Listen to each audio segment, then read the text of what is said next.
অনিমেষ কলকাতা শহরের এক কর্পোরেট অফিসে কাজ করে। অত্যন্ত ব্যস্ত জীবন। অনিমেষের স্ত্রী অপর্ণা সল্টলেকের একটা আইটি কোম্পানিতে কর্মরত। দুজনে সকালে বেরিয়ে যায়, ফিরতে ফিরতে সেই রাত 9টা। বাড়ি ফিরে ফুড অ্যাপ থেকে খাবার আনিয়ে দুজনে খেয়ে নেয়। অত রাতে আর রান্নাবান্না ঝামেলা করতে পারে না। সকালে ব্রেকফাস্টটা অপর্ণা কোনো মতে বানায়, দুপুরে যে যার অফিসে লাঞ্চ করে নেয়। দীর্ঘদিন একই রকম খেয়ে খেয়ে অনিমেষের মুখে চড়া পড়ে গেছে। তার প্রায় মায়ের কথা মনে হয়। মায়ের রান্নার স্বাদের কথা মনে পড়ে জিভে জল চলে আসে। ছুটির দিনে অপর্ণার কাছে এটা ওটা খাবার বায়না ধরলে ওর কাছেও মুখ ঝামটা সহ্য করতে হয়। অপর্ণা মুখের ওপর পরিষ্কারভাবে বলে দেয়, পারবো না আমি তোমার মনের মতো খাবার রান্না করতে। যা বানিয়ে মুখের সামনে দিচ্ছি তাই সোনামুখ করে খাও। খাওয়ার তো তরিবাদ কিসের শুনি?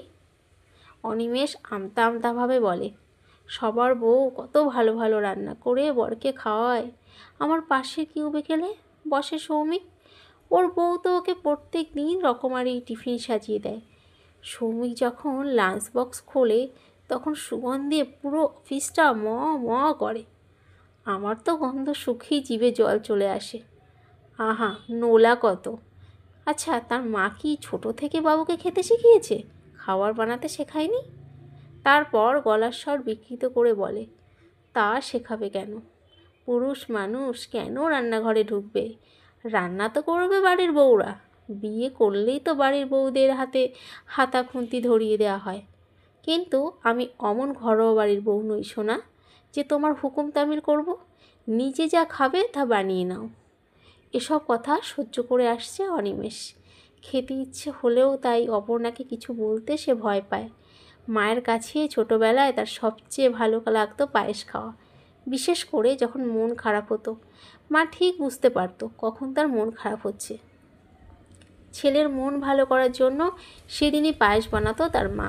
গোবিন্দভোগ চাল ও ঘন দুধের ক্ষীর দিয়ে সে পায়েস খেতে অপূর্ব হতো। বর্ষাকালে যখন তাল পাওয়া যেত তখন তার মা তালের পায়েস বানাতো, আর শীতকালে তো নলেন গুড়ের পায়েস আর পিঠে প্রায়ই বানাতো। কিন্তু শহরে এসব জিনিস কোথায়? আজ সকাল থেকে অনিমেষের মুখ ভার। গতকাল থেকেই খুব মায়ের কথা মনে হচ্ছিল। মায়ের সাথে ফোনে কথা হয়েছে, কিন্তু কথা হলে কি তাদের মধ্যে দূরত্ব ঘোচে? মা কোথায় আছে বর্ধমানে, আর সে আছে কলকাতায়। অনেক দূরত্ব। এমনিতেই মন খারাপ, তারপর সকালে অপর্ণার সঙ্গে তুচ্ছ কারণে কথা কাটাকাটি হয়ে গেল অনিমেষে। অফিস যাওয়ার সময় সে তার মোজা জোড়া খুঁজে পাচ্ছিল না। অপর্ণাকে খুঁজে দিতে বলেছিল, তাতেই ম্যাডামের সে কি রাগ। আবার মাকে তুলে দেখে 2-4 কথা শুনিয়েছে। আহারে মায়ের বাবু, মায়ের আঁচল ছিঁড়ে সোজা এসে বউয়ের কোলে পড়েছে। এবার তুমি এই বুড়ো খোকাকে দত্তক নাও। পারবো না আমি তোমার মতো বুড়ো খোকার মা হতে। নিজের জিনিস নিজে গুছিয়ে রাখবে, অফিস বেরোবার সময় একদম আমাকে জ্বালাবে না। অপর্ণার বকুনি খেয়ে চোখে জল চলে এসেছিল অনিমেষের। সে একজন সোজা সরল গায়ের ছেলে, না হয় সে একটু ভুলো মনের। সে সংসারের কাজ একদমই পারে না, ভালো মন্দ খেতে ভালোবাসে। সব ব্যাপারেই চোখ বন্ধ করে অপর্ণার উপর নির্ভর করে। তা বলে অপর্ণা সব সময় তাকে মুখ ঝামটা দেবে, উল্টোপাল্টা কথা শোনাবে? সে যে তার অপুকে কত ভালোবাসে সেটা বুঝতে পারে না অপর্ণা। বিয়ের আগে প্রেমিকা হিসেবে অপর্ণা কত সুইট ছিল, কিন্তু এখন বউ হয়ে খিটখিটে হয়ে গেছে। ধুর, ভাল লাগে না। গাড়ি চালাতে চালাতে মায়ের একটা কথা মনে পড়ে যায় অনিমেষের। বাবু, তুই যখন ছোট ছিলি আমাকে ছাড়া কিছু করতে পারতিস না। তোর সব কাজ আমাকে করে দিতে হতো। আমাকে ছাড়া তোর একটা দিনও চলতো না। আর এখন তুই আমাকে প্রায় ভুলে গেছিস। আমাকে ছাড়াই তোর দিনগুলো গড়গড় করে সুন্দর চলছে। মনে মনে দীর্ঘশ্বাস ছাড়ে অনিমেষ। আর সুন্দর চলছে মা, দিনগুলো সব বোরিং হয়ে গেছে। সকালে ঘুম থেকে ওঠো, অপর্ণার বকুনি খাও, খেয়ে দিয়ে অফিসে যাও, অফিস থেকে রাতে বাড়িতে ফেরো, আবার অপর্ণার বকুনি খেয়ে ঘুমোতে যাও। So boring. আমি ভীষণ একা হয়ে গেছি মা, চরম একাকিত্বে ভুগছি।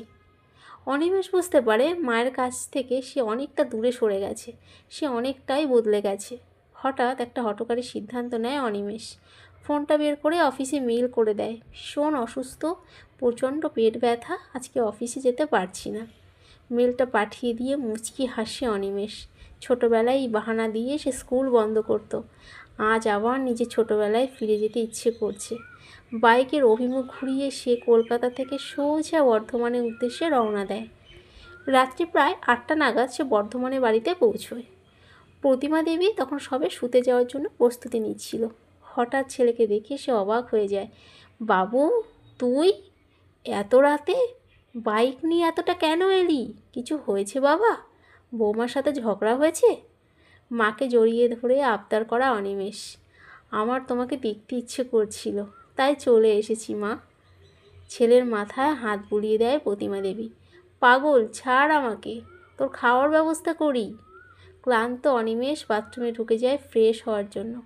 প্রতিমা দেবী তাড়াতাড়ি ছেলের জন্য গরম 4টে রুটি আর গোবিন্দভোগ চালের পায়েস বানিয়ে দেয়। রান্নাঘরের মেঝেতে খেতে বসে অনিমেষ তাদের মা ছেলের সম্পর্কের গভীরতা বুঝতে পারে। মা ঠিক তার পছন্দের পায়েস বানিয়ে দিয়েছে। মুহূর্তের মধ্যে তার ছোটোবেলাটা চোখের সামনে ভেসে ওঠে। প্রতিমা দেবী তখন বলে চলেছে, পায়েসটা তোর পছন্দ মতো হলো না বাবু, বেশি দুধ ছিল না। সন্ধ্যেতে আমি দুধ দিয়ে চা করে খেয়ে নিয়েছি।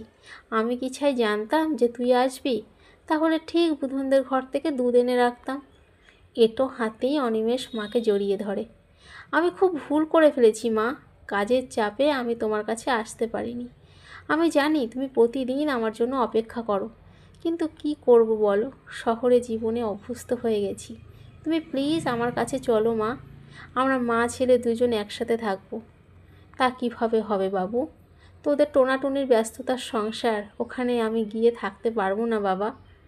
খাওয়া দাওয়ার পর মায়ের বিছানায় শুয়ে পড়ে অনিমেষ। ছেলের চুলে বিলি কাটতে কাটতে প্রতিমা দেবী বলে, বৌমার সাথে ঝগড়া করে এখানে এসেছিস? এরকম করিস না বাবা, মেয়েটা ফ্ল্যাটে একা আছে। মাকে অপর্ণার সাইড নিতে দেখে অভিমান হয় তার। তুমি জানো মা, অপু সব সময় আমাকে বকে, তোমাকে তুলে মায়ের বুড়ো খোকা বলে। এভাবে বলে না বাবু, অপু খুব ভালো মেয়ে, তোর সংসারটা এত সুন্দর গুছিয়ে রাখে। তোরই বরং অনেক দোষ আছে বাবু, তুই কেন মেয়েটাকে একটু সাহায্য করিস না? মেয়েটার হাতে হাতে একটু আধটু কাজ করে দিলেও তো পারিস। ও, মহারানী ফোন করে তোমার কাছে নালিশ ঠকেছে, আর এখন তুমি নিজের ছেলের পক্ষ না নিয়ে বৌমার পক্ষে কথা বলছো। আমি সব বুঝতে পেরেছি। তুই কিছুই বুঝতে পারিস না বাবু, তুই এখনও বাচ্চাই রয়ে গেলি, আমার বুড়ো খোকা। আরে সংসারটা তো তোদের দুজনের, দুজনকেই সেখানে সমান শ্রম দিতে হবে। মেয়েটা তো আর ঘরে বসে থাকে না, বেচারা তোর সঙ্গে সকালে বের হয়, আবার রাতে ঘরে ঢোকে, অফিসের হাজারটা চাপ সামলায়, ঘরে এসেই আবার বাড়ির কাজ আছে। ওরও তো ক্লান্ত লাগে, ওরও তো ইচ্ছে করে কেউ ওর মুখের সামনে একদিন গরম গরম খাবার ধরুক, কিন্তু মেয়েটা সেটা কি পায়? ভেবে দেখ তো, ওর কি ইচ্ছে করে না একটু বিশ্রাম পেতে?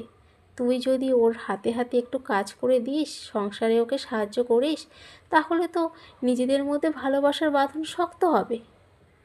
মা, আমি যে কিছুই পারি না। পারি না বলে কোনো কথা হয় না বাবু। আগে করিসনি বলে এখনও পারবি না এমন কোনো মানে নেই। বৌমার কাছে শিখে নিবি, আজ থেকে দুজনে একসঙ্গে মিলেমিশে সংসার করবি। মায়ের কথাটা অনেকবার ভেবেছে অনিমেষ। মা তো তাকে ঠিক শিক্ষা দিয়েছে। সে বরং এতদিন চোখ বন্ধ করেছিল। অফিস থেকে বাড়িতে ফিরে সে টিভি দেখত, অপর্ণা বেচারা তখন ঘরের কাজ করত। এবার থেকে সে অপর্ণা হাতে হাতে সাহায্য করে দেবে। পরদিন সকালে কলকাতায় ফিরে আসে অনিমেষ। প্রতিমা দেবী ছেলের হাতে একটা বাঁধানো খাতা দিয়ে বলে, এতে আমার রান্নার রেসিপি লেখা আছে, এই খাতাটা দেখে দেখে দুজনে খাবার বানাবি। ঠিক আছে, তোমার বৌমাকে দিয়ে দেব। একদম নয়, আমি এটা তোমাকে দিলাম। ছুটির দিনে রেসিপি রেখে তুমি পায়েস বানাতে চেষ্টা করবে।